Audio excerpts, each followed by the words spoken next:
The skies over Seoul darkened as alien ships descended through the atmosphere.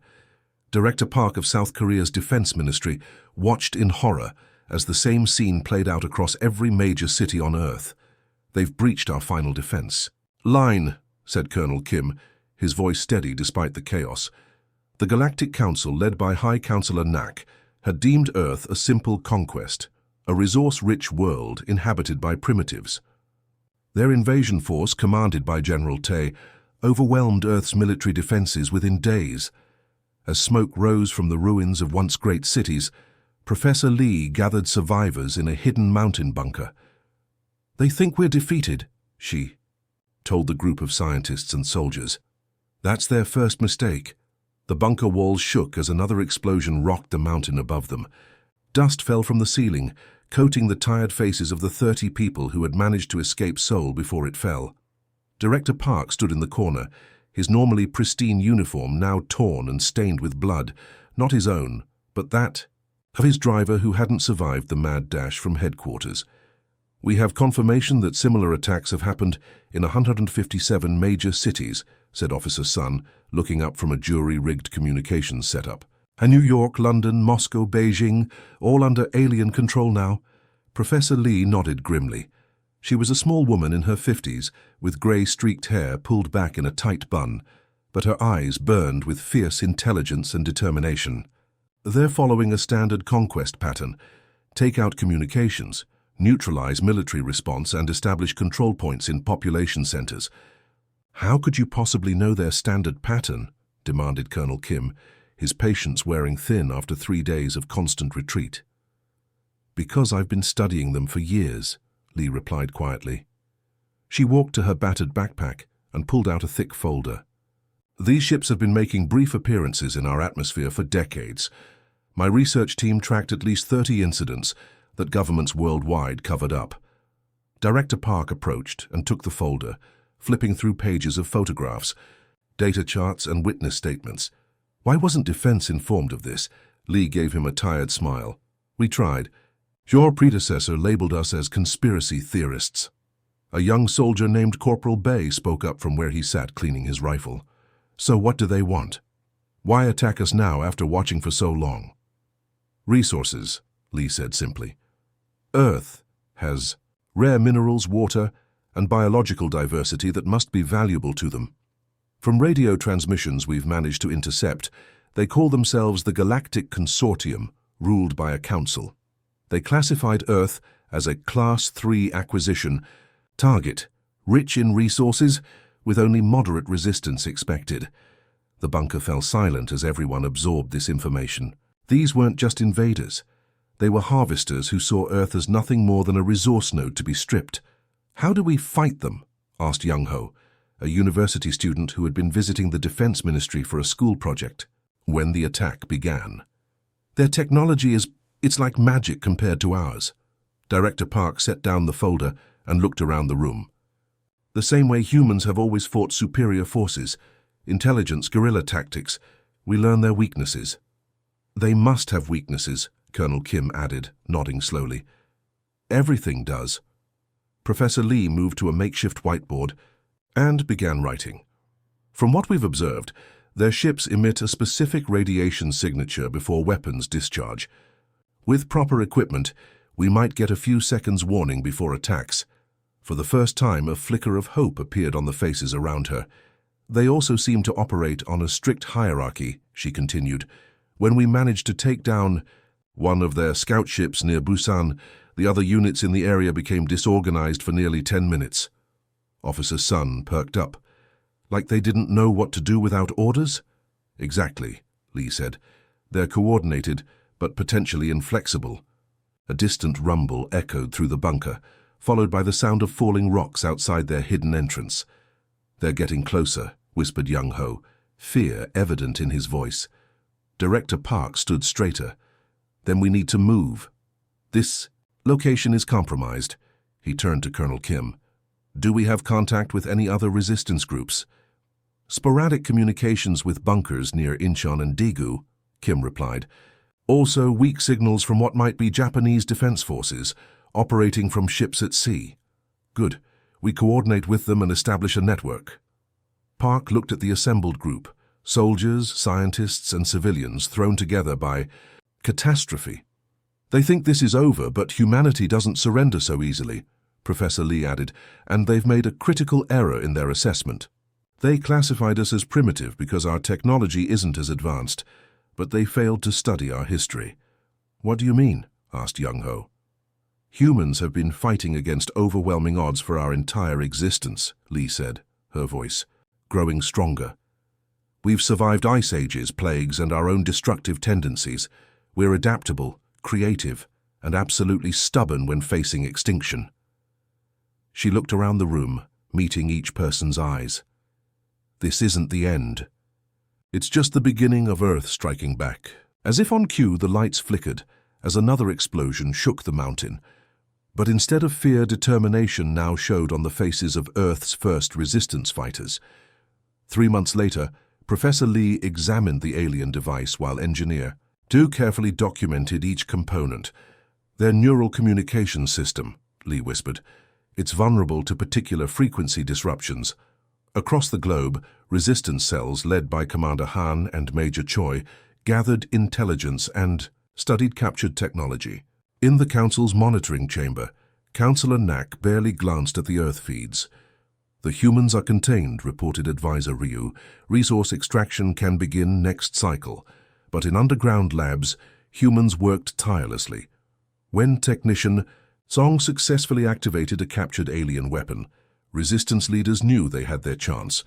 The underground lab was a patchwork of salvaged human equipment and stolen alien tech. Humidity dripped from the ceiling of the repurposed subway tunnel, but nobody complained about the conditions. They were alive, and they were fighting back. Professor Lee wiped sweat from her forehead as she delicately probed the inner workings of the alien communication device. The curved metal shell had been cracked open like an egg, revealing a pulsing blue crystal surrounded by what looked like liquid metal circuits. "Hand me the frequency scanner," she said, without looking up. "Engineer." Du passed her the cobbled-together device. Once a medical ultrasound machine, it had been reprogrammed to detect the alien tech's emissions. "Be careful," he warned. "Last time we activated one of these, it fried all our equipment within 10 meters. "That's exactly what I'm counting on," Lee replied with a small smile. She pressed the scanner against the crystal and nodded at what she saw. "Just as I thought. The frequency pattern changes based on the communication type. Orders use one pattern, status reports another. On the other side of the lab, Technician Song was sweating bullets as he attempted to activate the sleek alien rifle they'd recovered from an ambush last week. 3 of their best fighters had died getting this weapon, and he was determined not to waste their sacrifice. "Any progress?" asked Commander Han, who had just entered the lab. His left arm was in a sling, a souvenir from their last raid on an alien patrol. "I think I figured out the biometric lock," Song replied, not looking up. "Their weapons are keyed to their specific biology, but the sensors are calibrated to detect electrical patterns in their nervous system, not physical characteristics." "Meaning?" Han asked. "Meaning this might work." Song attached a series of small electrodes to his hand, connected to a small box that hummed softly. When he gripped the alien weapon, it suddenly came to life, emitting a soft blue glow. The entire lab fell silent. "You did it," whispered Han, eyes wide. "You actually did it." Song grinned, his face a mixture of pride and disbelief. "If I'm right, we can modify this approach to work with all their weapons. We can arm our fighters with their own tech." Halfway across the world, in what had once been the Swiss Alps, Major Choi led a small team through the snowy wilderness. Their white camouflage made them nearly invisible against the mountainside as they observed an alien mining operation in the valley below. "They're extracting something specific," Choi muttered, lowering her binoculars. "Look at how they're ignoring the exposed gold deposits and focusing on those dark rocks instead." Her second-in-command, a geologist named Dr. Jin, nodded thoughtfully. "Those are rare Earth elements, crucial for advanced electronics." "So, that's what they're after," Choi said. "Not just any resources, specific ones." Dr. Jin pointed to the aliens supervising the work. "Notice how the ones with the blue markings never do any labor? They just oversee and communicate. There's a strict hierarchy." Choi had noticed. In fact, over the past months, resistance cells worldwide had been sharing observations about alien behavior patterns. The invaders were organized by color markings, with a clear chain of command. The blue-marked ones gave orders, while the green and red ones carried them out. "They're efficient but rigid," Choi remarked. "When we hit that transport last week and took out the blue one, the others didn't adapt. They just kept following their last orders until another blue arrived." "A possible weakness," Jin noted. In the Grand Monitoring Chamber of the Galactic Council ship orbiting Jupiter, Councillor Nak was growing bored with Earth updates. The giant view screens displayed various mining operations proceeding across the East primitive planet. "Resource extraction efficiency is at 82% of expected levels," reported Advisor Ryu, scrolling through data on his tablet. "Minor resistance continues but poses no significant threat to operations." Nak yawned, his elongated jaw stretching. "The humans are adapting slower than expected. I thought they would have at least attempted to communicate by now." "They're still in the denial phase," Ryu explained. "Most conquered species go through this. They'll accept their new reality soon enough." "Any signs of their leadership structure?" Nak asked absently, more out of procedure than interest. "Their previous governments have been eliminated or gone into hiding. We've detected some coordinated attacks, but nothing suggesting central command." Nak nodded, satisfied. "Maintain current security levels. No need to waste resources on excessive enforcement. Resource extraction begins next cycle." What Councillor Nak didn't know, what the arrogance of the Council prevented them from seeing, was that humans were not like other conquered species. In hidden places across the globe, the resistance was growing stronger, more coordinated, and more dangerous by the day. Back in Seoul, Professor Lee made a breakthrough that would change everything. As she studied the neural communication device, she accidentally triggered a particular frequency that made the crystal emit a high-pitched whine. Seconds later, they heard confused alien chatter outside their bunker. "Did you hear that?" Engineer. Du whispered, eyes wide. Lee nodded slowly, a smile spreading across her face. "The patrol outside, they're disoriented. The frequency disrupted their communication network." She quickly adjusted the device, amplifying the disruption. Through their periscope, they watched as the alien patrol began moving erratically, their coordinated movements now chaotic and confused. "This is it," Lee said, excitement making her voice tremble. "This is how we fight back. Not with brute force, but by turning their own technology against them."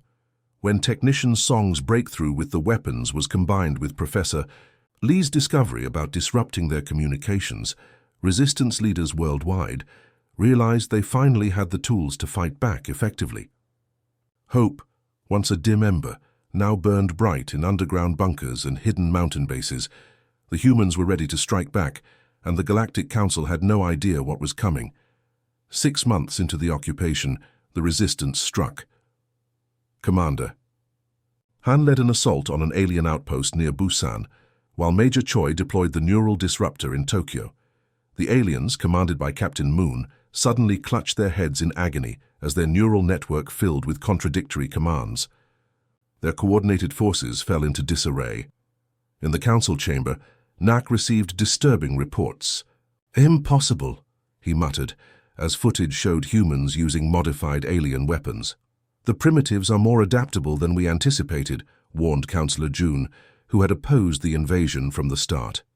On Earth, Dr. Lee's team uploaded a virus into the alien command network, turning their technology against them. The night air was thick with tension as Commander Han and his team crept toward the alien outpost. Once a thriving fishing port, Busan's harbor now served as a major supply depot for the invaders. Massive ships hovered above the water, their sleek hulls reflecting moonlight as they loaded stolen Earth resources. "Everyone clear on the plan?" Han whispered, receiving nods from the 20 fighters surrounding him. Each carried a modified alien weapon, the once blue glow now altered to a defiant red by Song's engineering team. "Team 1 creates the diversion at the north entrance," said Han. "Team 2 hits their communication array. Team 3, you're with me. We're going for their command center." Half a world away in Tokyo, Major Choi and her squad positioned themselves on the rooftops surrounding the alien regional headquarters. The building had once been the Tokyo Metropolitan Government Building, now transformed with alien technology, sprouting from its sides like metallic tumors. "Neural disruptor in position," reported her lieutenant over the secure radio channel. The device, roughly the size of a microwave oven, was the culmination of Professor Lee's research, capable of broadcasting the specific frequency that disrupted the alien's neural network. Choi checked her watch. 30 seconds to synchronization. Across the globe, resistance cells prepared for coordinated strikes. Paris, Cairo, Rio de Janeiro, Melbourne. For 6 months, they had gathered intelligence, studied alien patterns, and prepared for this moment. All. "Teams report ready," came the voice of Director Park over the secure channel. He now coordinated global resistance from a hidden command center. "Operation Pushback commences in 5 to 4, 3, 2, 1. Major Choi flipped the switch. The effect was immediate and dramatic. Inside the Tokyo headquarters, Captain Moon, the regional alien commander, suddenly staggered backward, clutching his elongated head. The neural implant that connected him to the Galactic Council's command network began pulsing erratically under his translucent skin. "Status report," he growled to his subordinates, but they were similarly affected, their movements becoming jerky and uncoordinated. "Command network compromised," stammered his lieutenant. "Receiving conflicting orders, security protocols, overridden." In Busan, Commander Han watched with grim satisfaction as the aliens guarding the harbor facility began to react in confusion. Some fired their weapons at shadows, others simply stood frozen, heads tilted as if listening to conflicting voices. "Now!" Han shouted, and his team surged forward. The resistance fighters moved with practiced precision, using the aliens' own weapons against them. The modified rifles fired pulses of energy that the aliens' armor couldn't deflect, because it was designed to protect against external threats, not their own technology. "Command center breached," reported Han into his comm unit as his team broke through the final door. Inside, alien officers frantically tried to regain control of their systems. Uploading the virus now, he inserted a small data device, another of Professor Lee's creations, into the alien console.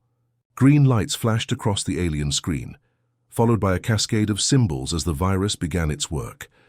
Aboard the Galactic Council's massive ship orbiting Jupiter, Councillor Nack's relaxed demeanor vanished as alerts began flashing across the monitoring screens.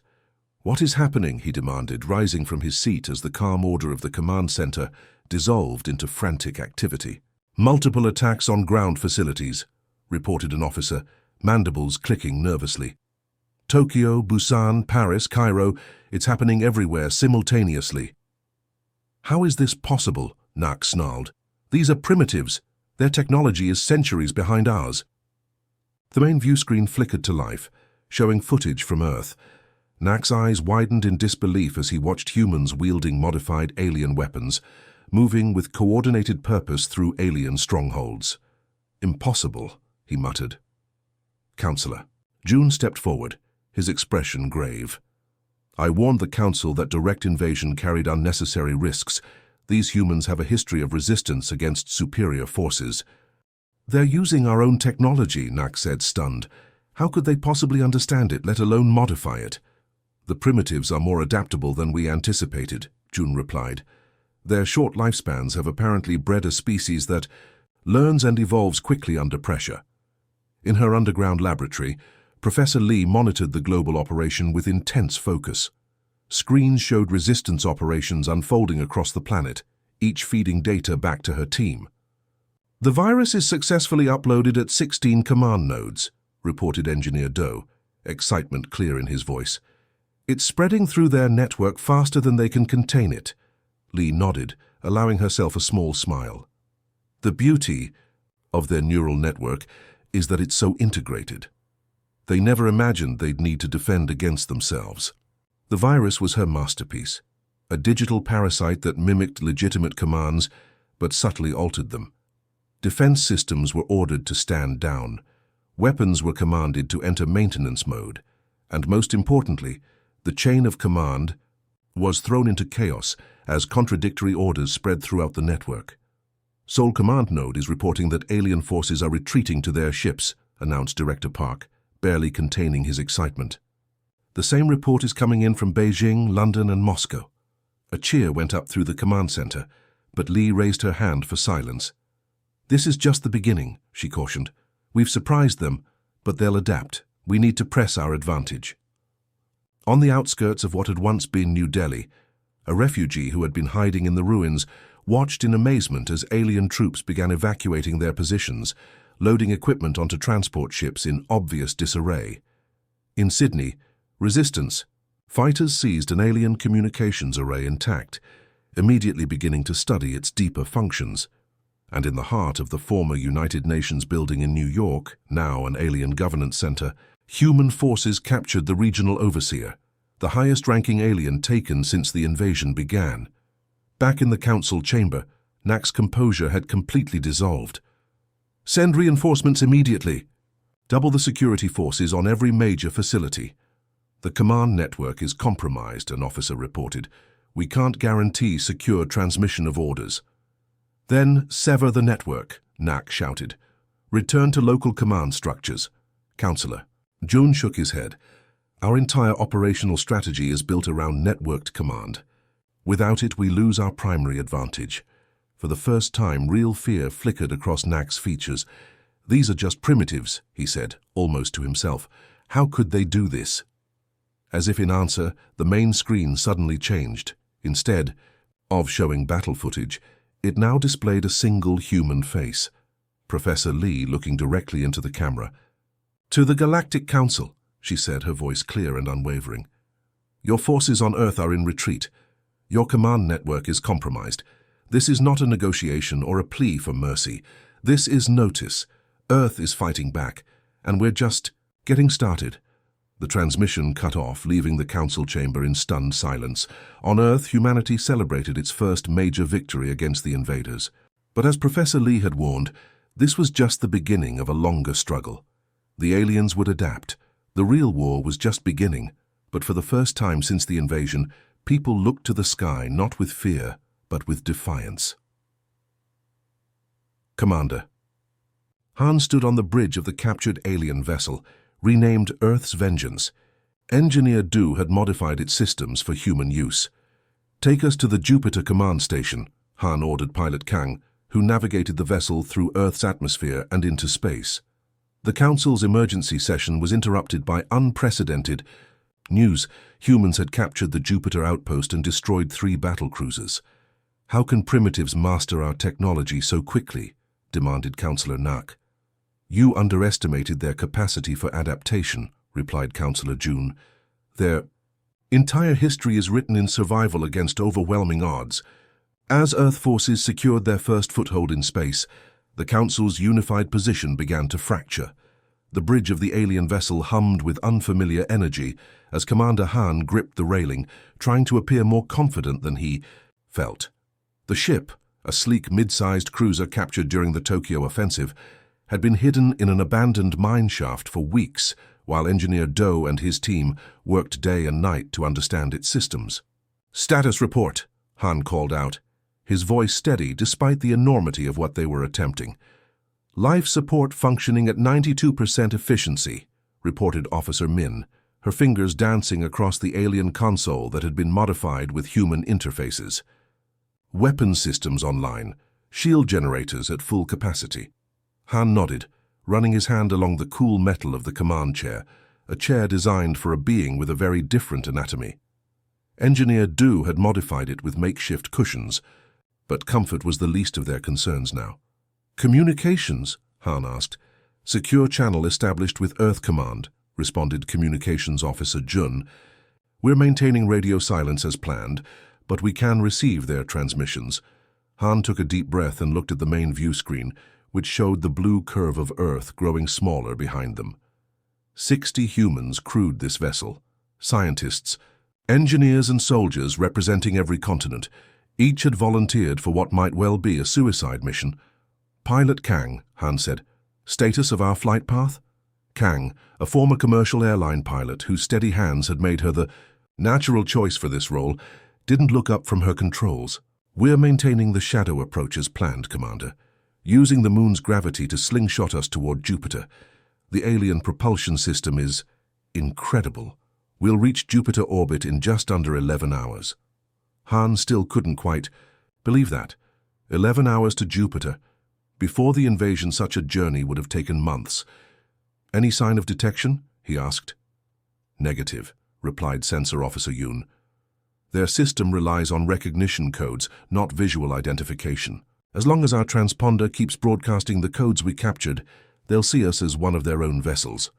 Han nodded, hoping the young officer was right. Professor Lee had assured them the codes would work, but this was the first real test of their plan. The plan was audacious, perhaps insane. While the resistance on Earth continued to push back against the occupation forces, a small team would take the fight directly to the enemy's command center. The Jupiter outpost, where the Galactic Council coordinated all operations in Earth's solar system, was their target. "Commander," Officer Min called out, "we're receiving a transmission from Earth Command." Han straightened his uniform, a patchwork of military clothing from various Earth nations. "Put it through." The view screen shifted to show Director Park's face. The man looked like he hadn't slept in days, but his eyes were alert and determined. "Commander Han," Park said, "we've received reports that the Council is calling an emergency session. They're finally beginning to understand the threat we pose." "Good," Han replied. "The more chaotic their command structure, the better our chances." Park nodded. "Professor Lee has uploaded the latest intelligence we've gathered on the Jupiter outpost. I'm sending it to you now." Behind Park, they could see Professor Lee working furiously at a console. She looked up briefly. "The station has 3 primary docking bays," she explained. "Based on intercepted communications, Bay 2 has the least security presence. That's your entry point." Han nodded. "And the defense systems?" "Similar to what we encountered in Tokyo," Lee replied. "Vulnerable to the same disruption frequency. Engineer Du has the modified disruptors ready." Du stepped forward into the camera's view. "Ready and tested, Professor. We've miniaturized them into handheld devices. They should disable any guards within 20 meters. "Good," Park said. "Remember, your primary objective is to gain control of their communication hub. If you can broadcast our message throughout their empire, it could change everything." Han nodded grimly. "And if we can't?"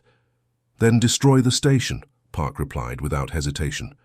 "Cut off their command capability any way you can." As the transmission ended, Han turned to face his crew. He saw fear in their eyes, but also determination. They had all lost homes, loved ones, entire ways of life to the invasion. This was their chance to strike back where it would truly hurt.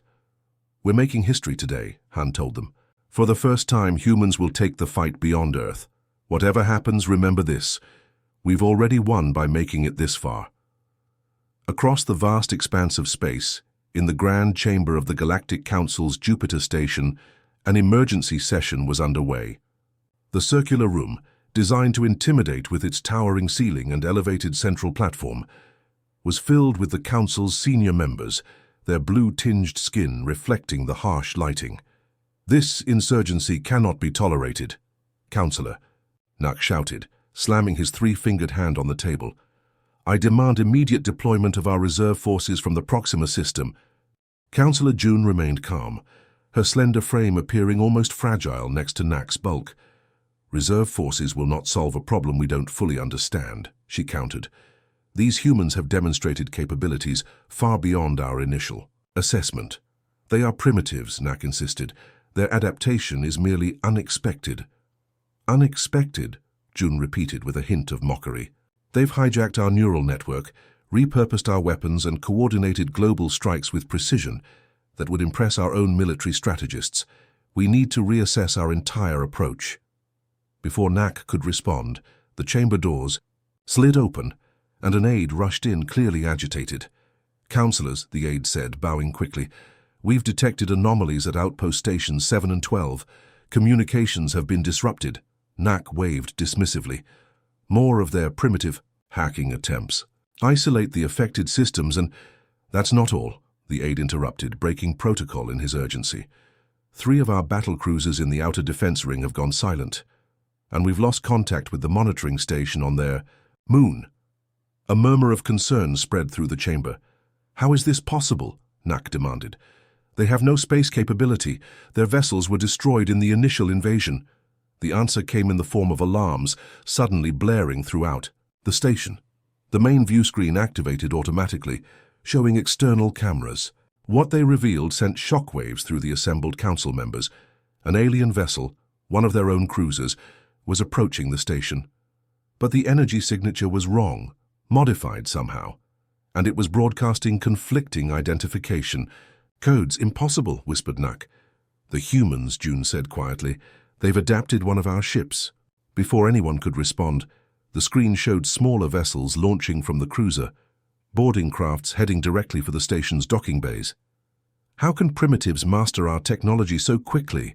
demanded Councillor Nak, his voice rising in panic. "You underestimated their capacity for adaptation," replied Councillor June, rising to her feet. "Their entire history is written in survival against overwhelming odds. While we evolved in stable environments with abundant resources, they developed on a world of constant change and scarcity. Adaptation isn't just their strength, it's their defining characteristic." As the council chamber erupted into chaos, Commander Han and his team were already breaching the outer defenses of the Jupiter station. The handheld disruptors worked perfectly, leaving alien guards writhing in confusion as the boarding team moved swiftly through the corridors. "Command center is 2 levels up," reported Engineer Doe, consulting the schematics they had pieced together from captured data. "The communication hub is adjacent to it." Han nodded, leading his team forward. Earth had taken its first real step into space combat, and the Council was only just beginning to understand the gravity of their mistake. Back on Earth, resistance forces watched their screens anxiously for any sign of success. The future of humanity might well depend on what happened in the next few hours. The Council chamber doors slid open as Ambassador Park entered, flanked by Commander Han and Dr. Lee. The alien representatives fell silent, shocked by the humans' unannounced arrival. "We come to negotiate terms," stated Park calmly. "Not as a conquered people, but as equals." Councillor Nak sputtered in outrage, but Councillor June stepped forward. "The humans have earned their place at this table through courage and ingenuity. The Treaty of New Earth was signed that day, recognizing human sovereignty and establishing Earth as a protected world with full Council membership." As the human delegation departed, Councillor June approached Ambassador Park. "You've changed the galaxy today," he said quietly. Park smiled. "We've only just begun." The Grand Council chamber was unlike anything humans had ever constructed. Its vast dome stretched overhead, displaying a real-time holographic map of the galaxy. The room's perimeter was lined with observation platforms, where representatives from dozens of alien species watched in stunned silence. None of them had expected to witness this historic moment, least of all the arrival of the supposedly primitive humans who had been scheduled for resource extraction just months earlier. The human delegation walked with measured steps across the polished floor. Ambassador Park, formerly Director Park of South Korea's Defense Ministry, led the way. His face showed no fear, though his heart hammered in his chest. Commander Han walked slightly behind him to his right, still bearing the fresh scars from the Jupiter Station battle. Dr. Lee completed their trio, her eyes darting around the chamber, analyzing everything with her scientist's curiosity. Behind them, 6 armed human soldiers escorted a bound alien prisoner, Captain Moon, the regional commander who had been captured during the Tokyo offensive. The whispers among the alien representatives grew louder as the humans approached the central platform where the 7 senior councillors sat. Some aliens hurriedly accessed data terminals, clearly trying to understand how these primitive beings had managed to not only reach the council chamber, but to arrive with a high-ranking prisoner. Councillor Nak rose from his seat, his blue skin flushing purple with rage. "This is an outrage. How dare you enter this sacred chamber unannounced? Guards," he shouted, but none came. "Your guards are currently experiencing some communication difficulties," Dr. Lee said, her voice echoing in the suddenly quiet chamber. She held up a small device, one of her neural disruptors.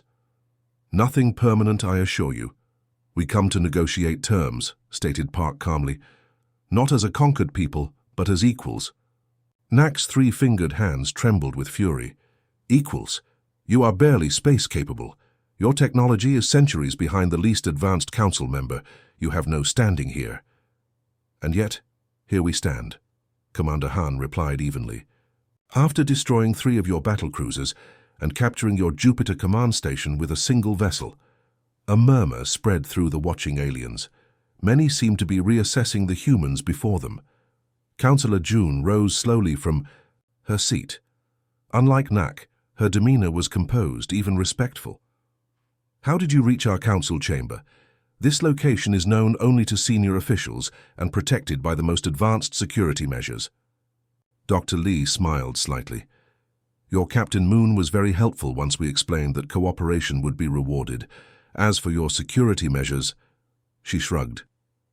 They're impressive, but they rely on assumptions about how technologies should work. Humans have a talent for finding unexpected solutions. You forced information from a prisoner? Nak demanded, seizing on what he perceived as a violation of galactic protocols. Not at all, Park responded. We offered him a choice between prosecution for war crimes against Earth or amnesty in exchange for cooperation. He chose wisely. Park turned to address the entire council, which is the same choice we now offer to this council. The chamber erupted in outraged shouts from some councillors, while others remained silent, studying the humans with new interest. Councillor June raised her hand, and the chamber gradually quieted. You speak of war crimes, yet you arrive with threats. Explain yourself, human. Park nodded. The invasion of Earth was unprovoked. The classification of our world as a mere resource depot without diplomatic contact violated the Council's own First Contact Protocols, as outlined in the Galactic Charter, Section 12, Paragraph 7. Several councillors shifted uncomfortably in their seats.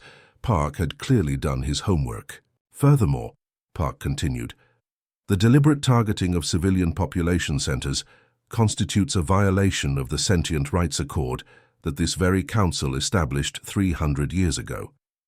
You weren't classified as fully sentient. Nak blurted out, then immediately regretted his words as gasps echoed around the chamber.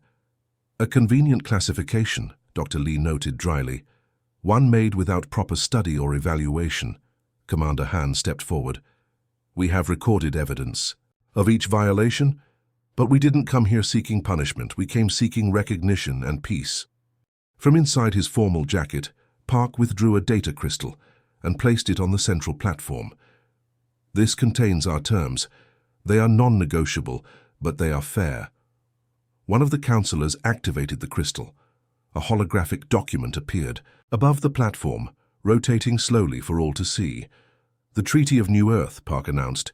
Its terms are simple. Immediate withdrawal of all occupation forces from Earth and its solar system. Recognition of Earth as a sovereign world with full council membership. Reparations for damages caused during the invasion, to be paid in technology transfers rather than resources. This is absurd, Nak shouted. You cannot dictate terms to the Galactic Council. We can, Han said simply. And we will. Park's voice remained level. Before you reject our terms, you should know that Earth's resistance forces now control 17 of your major command nodes across our planet. We have fully mapped your neural communication network and can disrupt it at will. Additionally, we have reprogrammed 8 of your automated defense platforms in our solar system. The implications were clear. The humans had the ability to cripple galactic operations throughout their sector. How do we know this isn't a bluff? Asked one of the previously silent councillors. In answer, Dr. Lee activated another device. Immediately, the galaxy map overhead flickered, then changed to show Earth. Red dots appeared across the planet's surface, each representing a compromised alien facility. This is a live feed from your own monitoring systems, Lee explained. As you can see, your control of Earth is tenuous at best. A heavy silence fell over the chamber as the councillors absorbed this reality. Humanity had not only resisted, they had turned the invasion into a strategic disaster for the Council. Councillor June was the first to speak. I warned this Council against underestimating the humans. Their adaptability, their ingenuity in the key face of overwhelming odds. These are traits to be respected, not dismissed. She looked directly at Park. The humans have earned their place at this table through courage and ingenuity. This is treasonous, Nak protested, but his voice now lacked conviction. It is reality, June replied firmly, and wise leaders adapt to reality. The debate raged for hours, but the outcome was inevitable. With their strategic position compromised, and the humans demonstrating capabilities far beyond what had been anticipated, the Council had little choice but to accept the terms. The Treaty of New Earth was signed that day, recognizing human sovereignty and establishing Earth as a protected world with full Council membership. Additional provisions included technology sharing agreements, cultural exchange programs, and most importantly, a revision of the Council's first contact protocols. As the formal proceedings concluded and the human delegation prepared to depart, Councillor June approached Ambassador Park privately. "You've changed the galaxy today," she said quietly. "Many worlds have fallen to the Council's expansion. None have ever fought back so effectively, let alone forced terms." Park smiled, the weariness of months of desperate resistance visible in his eyes. "We've only just begun. Earth has much to learn about the galaxy, but perhaps the galaxy has something to learn from us as well." June nodded thoughtfully. "Indeed, the Council has grown complacent, arrogant.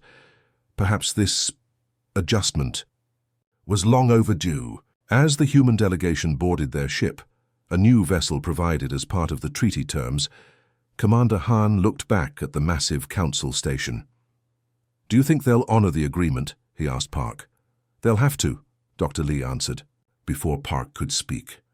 "Because one thing they now understand about humans is that we don't stay down when we're knocked down.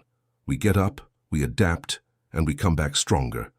The ship's engines hummed to life, and Earth's first official representatives to the Galactic Council began their journey home. Not as conquered primitives, but as equals who had earned their place among the stars through courage, ingenuity, and an unwavering will to survive.